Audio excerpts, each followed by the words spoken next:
I'm Tom Vasel, and welcome to Look Back. This is where we take a look at games that we reviewed 1 year, 5 years, and 10 years ago. So let's start with games that we took a look at 1 year ago, and we'll tell you what we think about them now. So first of all, we have Museum Heist. This is an older game that was reprinted last year from Alex Randolph, a game in which you are kind of moving people, trying to get someone to capture it, but trying not to let people know who you are. It's a decent game. I don't know if it's aged really well, and it's very themeless. Blurble is just a simple game of shout out something that starts with if I turn over a card and it shows a television, you have to shout out something that also starts with a T, but not television. Simple game, but works well. Get the Cheese. This is a simple little card game about placing mice in a circle and trying to be the one to go in and get the cheese without getting caught by cats and things like that. Just one of those games where you try to outthink the other players. I thought it was a pretty solid game for how small it was. There was some nice, interesting decisions in it. We also took a look at Alien Artifacts. Me, Sam, and Z took a look at this game from Portal Games. This is basically a card tableau building game in the vein of Race for the Galaxy and things like that. I thought it was a pretty good game. This whole idea of picking the cards and putting out the right ones and following multiple strategies. I have not played the expansion like Z did, but he said it was really good. But just the base game I enjoyed. A Tale of Pirates, this real-time strategy game, or real-time cooperative game, I guess is the right word. A pirate game where you have this pirate boat in the middle of the board with timers that you're putting in to take actions, and you're all working together. It uses an app, which adds a lot of theme to it. Very enjoyable game.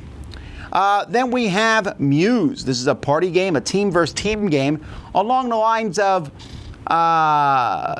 these other games that are in the same kind of mix with the weird pictures like Mysterium and Dixit. But this is a team game where you're trying to get your team to guess the card, but you have to give a clue that could be whatever. Might be hum something or give a one-word clue, or the other team is trying to get you and then you have to get it so that your team can pick it. It works really well and has some really beautiful cards. Dice Town. Now, Dice Town didn't come out last year, but a reprint of it did. Dice Town, a game where you roll dice, put them down, poker dice. Great, fast and fun game, trying to get the best poker hand you can. If you like Yahtzee, this is a really fun, upgraded version of it. And I also took a look at Dice Town Cowboys. This is an expansion for Dice Town that added some extra small things like cows, something that I would always basically use. Just it kind of fills out the game. And then we also did our final review last year of Pandemic Legacy Season 2. After we played through the whole thing, we thought it was stupendous. I love it. I think it's better than the first one, and I love the first one. As time has gone by, I don't know which one I like better as time goes by. A year ago, I definitely liked 2 better because I was coming off that high, even though we lost the whole thing. Now it just feels like one big long story, I think. So together, I'd say that they were equal. All right, 5 years ago, I took a look at Asgard's Chosen, which is kind of a dictionary definition of too much. It's a deck building game and a board game, and they try to do a lot of things together, and it just was too complex for how simple the game was. I then took a look at Schmoovy. That's a terrible name. Basically, you are trying to make up movies and using these different characteristics and give the plot to them. And yeah, there's a lot of these games out there. Wow, that name didn't help the game at all. Machikoro is a game that I loved when I first played, and I still like. Enjoy the game. It's just that games like Space Base and other games have outdone it for me. Now, who knows where Machikoro Legacy will take me? We'll have to wait and see. Ovo. This game is cool because it has like these eggs that you are moving across the board and then revealing. It's an abstract strategy game type thing. It works well. Not stupendous, but the components help bring it up. Then The Exodus. Me and Melody took a look at this game. It's a 2-player game.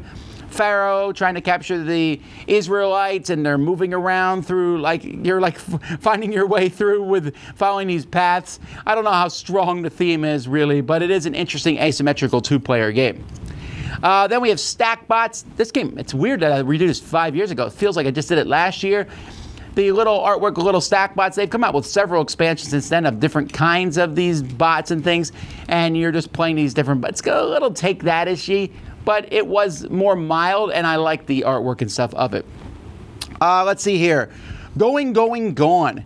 This is kind of an interesting one because I love this game when I played it, and I still like it. I've cooled on it slightly because a lot of people can't play it right. They'll just throw the cubes in or go 1, 2, 3, 4, 5, 6, 7, 8, 9, 10, and they'll slam it down because it's a real-time strategy game. And if someone just goes 1, 2, 3, 4, 5, 6, 7, 8, 9, 10 and slams it down, you're just kind of throwing cubes, and then it just turns into a random mess. It's better if the person counting counts a little slower. You don't know what I'm talking about? Watch the review. Tsukemono. This is an interesting game that I was surprised. I don't know that anyone picked this up. I got it from Japan. It's like a real-time stock market game where you're all doing things at the same time and trying to pick the right items to sell and get money for them with this Japanese flavor to it. It's a very unique game, and I enjoyed it. Patronize. This is a trick-taking game, but it's very complicated. Not complicated is maybe a strong word, but it's a little convoluted as you play a card and everyone plays a card and you see how the powers interact with each other. I know AEG just reprinted this a couple years ago. It's very esoteric, I think is the best word for it. I like it, but I don't know how often I'm going to play it. Then we have Legacy, the testimony of Duke de Creci.